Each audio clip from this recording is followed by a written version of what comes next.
Hoje vamos falar sobre um estudo lançado na revista Lancet em 2020, estabelecendo os 12 fatores de risco para a doença de Alzheimer. Então vamos falar um pouco mais sobre prevenção dessa doença tão temida pela população e que com certeza poucas pessoas desejam ter ela ao longo da sua vida, principalmente em relação a uma velhice saudável.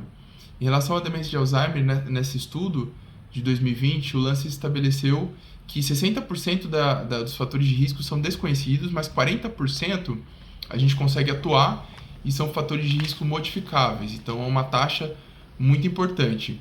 O curioso é que um dos principais fatores de risco é bem no início da vida, é em relação à nossa escolaridade. Então, a baixa escolaridade, pacientes analfabetos, pacientes com menos que 4 anos de escolaridade, é um fator de risco muito importante, modificável para a demência de Alzheimer. Outros fatores que temos também que são muito importantes e que passam muitas vezes batido é em relação à poluição do ar. Então, vivemos em grandes cidades, grandes metrópoles, e essas metrópoles costumam ter muita movimentação de carro, muita poluição ambiental, isso é um fator de risco também modificável. Outros fatores de risco modificáveis, além desses dois, temos outros 10 que seriam tabagismo, né, pacientes que fumaram por muitos anos, etilismo, que é o consumo perigoso de bebidas alcoólicas, depressão, que também é muito prevalente na fase de vida de adulto jovem, na adolescência, e é um fator de risco também modificável controlável. Diabetes e hipertensão, que são fatores de risco cardiovasculares muito bem estabelecidos, também são fatores de risco para a demência de Alzheimer.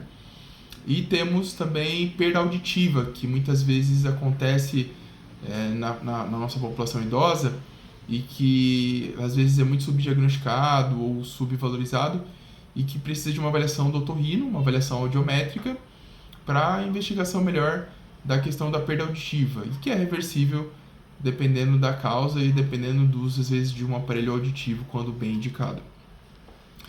Em relação a mais fatores de risco modificáveis, nós temos o sedentarismo, então as pessoas que têm hábitos de vida mais sedentários, que não fazem exercícios físicos rotineiramente, também é um fator de risco modificável. E a obesidade, que é uma pandemia, né?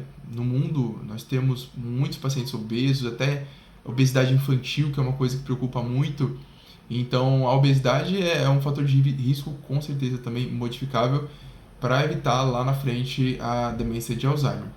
De outros fatores de risco também, nós temos dois últimos, que são um pouco mais difíceis de lembrar, que é a lesão no sistema nervoso central, um trauma craniano, uma lesão cerebral, que nós em medicina chamamos de TCE, que é o trauma crânioencefálico, que é uma pancada na cabeça, isso acaba lesando alguns axônios, isso acontece muito em pugilistas, né?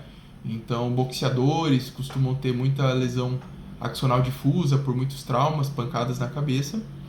E outro fator de risco pouco comentado, que está sendo realmente uma epidemia na nossa sociedade atual, é o isolamento social.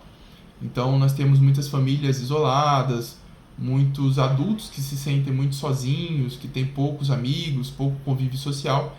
Esse também é um fator de risco modificável. Então, a ideia desse vídeo é realmente modificar esses maus hábitos de vida e esses fatores para um envelhecimento saudável e ter uma prevenção primária. Beleza, pessoal?